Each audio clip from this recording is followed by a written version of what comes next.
Hello बच्चों, स्वागत है इस वीडियो में हम देखने वाले हैं कक्षा 6वीं का अर्धवार्षिक गणित का पेपर। ठीक है, अर्धवार्षिक परीक्षा आपकी चल रही है। 21 तारीख को आपका पेपर होने वाला है कक्षा 6वीं गणित का।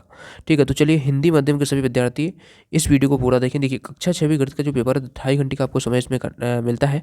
60 नंबर का आपको पेपर था। सभी प्रश्नों को हल के साथ मैं आपको बताऊंगा, तो सभी प्रश्नों को कंप्लीट जरूर कर लेना। देखिए, सबसे पहले देख सकते हैं यहाँ पर निर्देश आपको दिए गए हैं। सभी प्रश्न हल करना अनिवार्य है। सभी प्रश्न निर्देशानुसार अपनी उत्तर पुस्तिका में लिखिए। ठीक है ना। तो सबसे पहले देखिए, बहुविकल्पी प्रश्न दिए गए हैं। 1 से 5 तक के आपके प्रश्न हैं। तो देखिए, इसमें क्वेश्चन आपका पूछा गया है। प्रश्नों को देखिए, पहले निर्देश पढ़ लीजिए। प्रश्नों को पढ़कर नीचे दिए गए विकल्पों में से सही विकल्प चुनकर लिखिए।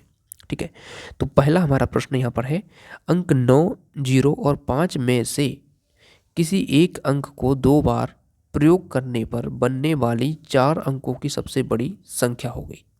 ठीक है, 9, 0 और 5 में से किसी एक अंक को 2 बार प्रयोग करने से। ठीक है, जैसे हम 5 को यहाँ पर 2 बार प्रयोग कर लें, या तो 0 को या 9 को कर लें। तो देखिए, 9 को हम 2 बार प्रयोग करेंगे तो इससे सबसे बड़ी संख्या बनेगी। ठीक है, क्योंकि 9 सबसे बड़ी है, तो 9 और 9 हमने 2 बार प्रयोग कर लिया। ठीक है, और उसके बाद हमने 5 लिख लिया, उसके बाद 0। यदि हम इसको पहले ही 0 को लिखते हैं तो छोटी हो जाएगी, एक ही बन रही है, एक ही बन रही। तो हमें लिखना है पहले 5 को। तो ये आपको 9950 यानी 9950 आपको ये वाला उत्तर लगा देना है, डी वाला। ठीक है, डी वाला सही होगा, 9950, क्योंकि ये सबसे बड़ी बनेगी। अगला प्रश्न देखिए, एक तार की लंबाई 1 मीटर 1 सेंटीमीटर है, तो उसकी लंबाई सेंटीमीटर में होगी। तो यहाँ पर देख लीजिए, एक तार है, उसकी 1 मीटर 1 सेंटीमीटर, 1 मीटर है, फिर 1 सेंटीमीटर है छोटा सा। तो देखिए, 1 मीटर में होते हैं 100 सेंटीमीटर, और फिर 1 सेंटीमीटर और जोड़ दीजिए उसमें, तो कितना हो जाएगा, 101 सेंटीमीटर। तो ए ऑप्शन आपका इसका करेक्ट आंसर हो जाएगा, सही उत्तर हो जाएगा। ठीक है, इसमें कौन सा आ जाएगा, ए। उसके बाद देखिए, प्रश्न 3 है, दिए गए क्रम में अगली संख्या है, इस क्रम में बताना है। 100, 100 के बाद 300, 300 के बाद 500। तो इसमें आप देख सकते हैं कि 100 में 200 जुड़ रहा है। 100 में 200 जुड़ेंगे तो 300 हो जाएगा, 300 में फिर 200 तो 500 हो जाएंगे। अब 500 में फिर 200 हम जोड़ देंगे तो क्या आ जाएगा, 700। ठीक है, तो इसमें सी ऑप्शन करेक्ट आंसर हो जाएगा। चौथा प्रश्न देखिए, सबसे छोटी पूर्ण संख्या है। सबसे छोटी पूर्ण संख्या इसमें से बताना है। देखिए, पूर्ण संख्या क्या होती है, जो संख्याएं 0 से शुरू होती हैं वो पूर्ण संख्या है। 0, 1, 2, 3। ठीक है, तो 0 सबसे छोटी पूर्ण संख्या है। ठीक है, क्या है, 0 जो है इसमें सबसे छोटी, इसमें ऑप्शन 0 है यहाँ पर। ठीक है, यहाँ पर क्या है, 0 सबसे छोटी पूर्ण संख्या 0 है, इसमें ये 0 है यहाँ पर। ठीक है, तो इसमें सी ऑप्शन करेक्ट आंसर हो जाएगा। आपको तो बस याद रखना है कि सबसे छोटी पूर्ण संख्या क्या है, 0 है। अब देखिए, प्रश्न 5 यहाँ पर देख लीजिए, 996 की पूर्ववर्ती संख्या है। 996, 996 ऐसे लिखा, इसकी पूर्ववर्ती। ठीक है, पूर्ववर्ती मतलब इसके पहले की, और परवर्ती पूछा तो इसके बाद की। तो पूर्ववर्ती में मतलब एक घटाना है, मतलब तो इसके 996 के पहले क्या आता है, 995। तो इसका सी ऑप्शन आपका उत्तर हो जाएगा, ये वाला। ठीक है, आगे बढ़ते हैं, रिक्त स्थान की पूर्ति कंप्लीट करते हैं। ठीक है, ये रिक्त स्थान आपके यहाँ से हो रहे हैं। प्रश्न 6 देख लीजिए, सबसे छोटी प्राकृत संख्या है। सबसे छोटी प्राकृत संख्या क्या हो जाएगी, 1 हो जाती है, क्योंकि प्राकृत संख्या जो है 1 से शुरू होती है, 1, 2, 3, 4, और पूर्ण संख्या 0 से शुरू होती है, 0, 1, 2, 3, 4 ऐसी। तो 0 सबसे छोटी प्राकृत संख्या 0 है, सॉरी पूर्ण संख्या 0 है। और प्राकृत की बात करी जाए तो प्राकृत संख्या जो सबसे छोटी है 1 हो जाएगी, तो इसमें 1 आपको भर देना है। प्रश्न 7 देखिए, 40 गुणा 52 क्या होगा। तो इसमें क्या करना है, 40 का आपको गुणा कर देना है सिंपल सा 52 में, फिर आंसर लिख देंगे। 2 का 0 में करेंगे तो 0, 2 का 4 में 2 8, 5 का 0 में 0, 5 का 4 में 20। ठीक है ना, तो यहाँ पर देखिए 2080 हो जाएगा आपका, इसका 2080। ठीक है, अब देखिए 8वां क्वेश्चन देखिए, 10 लाख बराबर क्या होता है। 10 लाख मतलब होता है ये 1 मिलियन। ठीक है, 1 मिलियन आपने चैप्टर शुरू के पढ़े हैं, उसमें आपने पढ़ा होगा 1 मिलियन क्या होता है, 2 मिलियन क्या होते हैं। तो 1 मिलियन को बोलते हैं। ठीक है, कभी उल्टा पूछ ले 1 मिलियन क्या होता है, तो 10 लाख होता है। तो इसमें आपको 1 मिलियन भर देना है। 1 मिलियन क्या होता है, 10 लाख के बराबर होता है। ठीक है ना, 1 मिलियन मतलब 10 लाख, और 10 लाख मतलब भी 1 मिलियन। जैसे हम नहीं बोलते 1 मिलियन व्यूज़ हो गए, 1 मिलियन मतलब 10 लाख व्यूज़। प्रश्न 9 देखिए, प्रश्न 9 आपको दिया गया है 56/8, ठीक है, गुणा में 7 है। तो यहाँ पर देखिए पहले हम क्या करते हैं, भाग करते हैं। आपने एक सूत्र पढ़ा होगा, भागो जोग, ये एक फॉर्मूला होता है। पहले भाग करते हैं, बोर्ड मार्क्स जो पढ़ते हैं ना आप लोग, तो पहले भाग किया जाता है, फिर गुणा, फिर जोड़, फिर घटाना, इस क्रम में होता है, ठीक है। तो इसमें भाग पहले करना है, भाग पहले करना है। तो 56 में हम 8 का भाग देंगे, तो 8 से हमने 56 में भाग दिया, कितनी बार कटेगा, 7 बार। 8 7 56, ठीक है। तो कितना आ जाएगा यहाँ पर, इस गोला की जगह मतलब ये भाग देकर 7 आ जाएगा, और फिर गुणा करना है 7 का। तो 7 में 7 का और गुणा कर देंगे तो कितना आ जाएगा, 49। तो यहाँ पर आपको 49 भर लेना है इस वाले में। अगला देखिए, एक समकोण बराबर कितने डिग्री, ये डिग्री का चिन्ह है, ठीक है। तो देखिए हमें पता है कि जो समकोण होता है ऐसा कोण होता है, ठीक है, ये 90 डिग्री का होता है।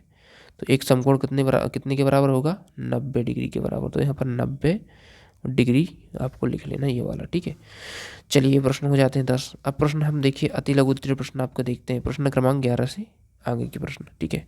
तो प्रश्न 11 देखिए, 20 से छोटी सभी अभाज्य संख्या लिखिए। तो यहाँ पर देखिए 20 से छोटी सभी अभाज्य संख्या आपको लिखनी है।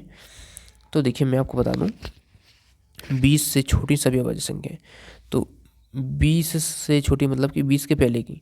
तो शुरू शुरू से लिखते हैं, पहली अभाज्य संख्या सबसे छोटी 2, फिर 3, फिर 5, ये सब याद कर लीजिए आप लोग बिल्कुल।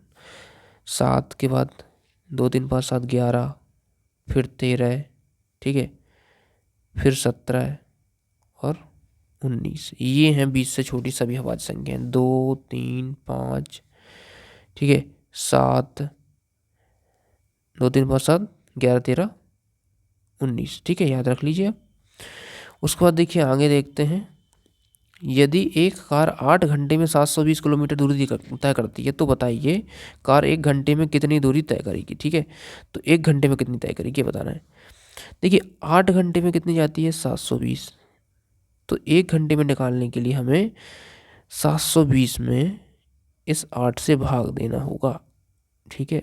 इससे भाग दे देंगे तो 8 72, 1 0 ये वाला लगा देंगे तो 90 हो जाएगा आंसर, ठीक है। यदि एक कार 8 घंटे में 720 चलती है तो 1 घंटे वो 90 किलोमीटर तय करेगी, ठीक है। तो इसका 90 आंसर हो जाएगा। प्रश्न 13 देखिए, प्रश्न 13 हमसे कह रहा है, यदि एक माचिस की डिब्बी का आयतन 10 घन सेंटीमीटर के बराबर है, तो 20 माचिस की डिब्बियों का आयतन क्या होगा। देखिए यहाँ पर क्या बोल रहा है, एक माचिस की डिब्बी का आयतन 10 घन सेंटीमीटर के बराबर है, ठीक है। कोई माचिस की डिब्बी है, उसका एक का आयतन बता रहा है इसमें, तो 20 का कितना होगा, तो हम इन दोनों का गुणा कर देंगे, 10 का और 20 का, तो कितना आ जाएगा 200 घन सेंटीमीटर, ठीक है। क्योंकि एक का जब इतना है तो 20 का कितना होगा, इसका गुणा हो जाएगा, ठीक है ना। प्रश्न 14 देख लीजिए, प्रश्न 14 है वही परवर्ती पूर्ववर्ती, मैंने अभी बताया था आपको, वही है, इसमें वही बताना है आपको। तो देखिए इकाई, दहाई, सैकड़ा, हजार, 10,000, लाख, 1,09,919 और 11,005 की परवर्ती संख्या लिखिए। परवर्ती मतलब इनके बाद की, ठीक है। पूर्ववर्ती पूछा होता तो पहले की, अब तो परवर्ती पूछा है तो बाद की लिखना है, मतलब कि इसमें एक जोड़ के, तो 1,00,919 है, तो यहाँ पर हम एक जोड़ देंगे तो 20 हो जाएगा, 920, ठीक है। तो इसकी एक परवर्ती, इसकी परवर्ती हो जाएगी ये, और इसकी परवर्ती क्या हो जाएगी, 1,1,0,0,5 में एक और जोड़ देंगे 6, तो ये हो जाएंगी, ठीक है ना। उसके बाद प्रश्न 15 देख लीजिए, 12 और 35 के बीच की पूर्ण संख्याएं लिखिए। 12 और 35 के बीच की पूर्ण संख्या लिखनी है, तो 12 और 35 के बीच में हम पूर्ण संख्याएं देखते हैं। देखिए पूर्ण संख्या को क्या होती हैं, जो हम देखते हैं कि 0 1 2 ऐसी सभी 0 से शुरू होने वाली पूर्ण संख्या है। तो 12 से आगे की लिखना है आपको, 13 14 15 16 17 ऐसे लिखते जाना अपन को 34 तक, ठीक है। 18 19 20 21 22 23 24 25 26 27 28 29 30 31 32 ऐसी गिनती लिख देना आपको, 33 और 34, ठीक है। तो ये आपके हो जाएंगे 12 से 15 के 35 के बीच में और संख्या है। तो देखिए प्रश्न हमने 15 तक के सभी प्रश्न आपको उत्तर के साथ बता दिए हैं। ठीक है, अब देखिए इसके जो आगे के प्रश्न हैं, मैं आपको पार्ट 2 जल्द ही आने वाला है। इसके बाद नेक्स्ट पार्ट, जो चैनल को आप लोग सब्सक्राइब कर लें, ठीक है, क्योंकि पार्ट 2 जो है बहुत ही स्पेशल होने वाला है। आगे के जो प्रश्न है वो भी आपको मैं बताऊंगा। तो पार्ट 2 के लिए आप जल्दी से सब्सक्राइब कर लीजिए और इस चैनल को आप लोग अपने दोस्तों में भी शेयर कर दीजिए और वीडियो को लाइक भी कर दीजिए, ताकि जल्द ही आगे के जो पेपर हैं वो आपको इसी प्रकार से सॉल्व मिलते रहें और आपकी तैयारी अच्छी होती रहे। तो जल्दी से सब्सक्राइब कर लीजिए और आगे के वीडियो के लिए आप लोग बेल आइकन को प्रेस कर लेना।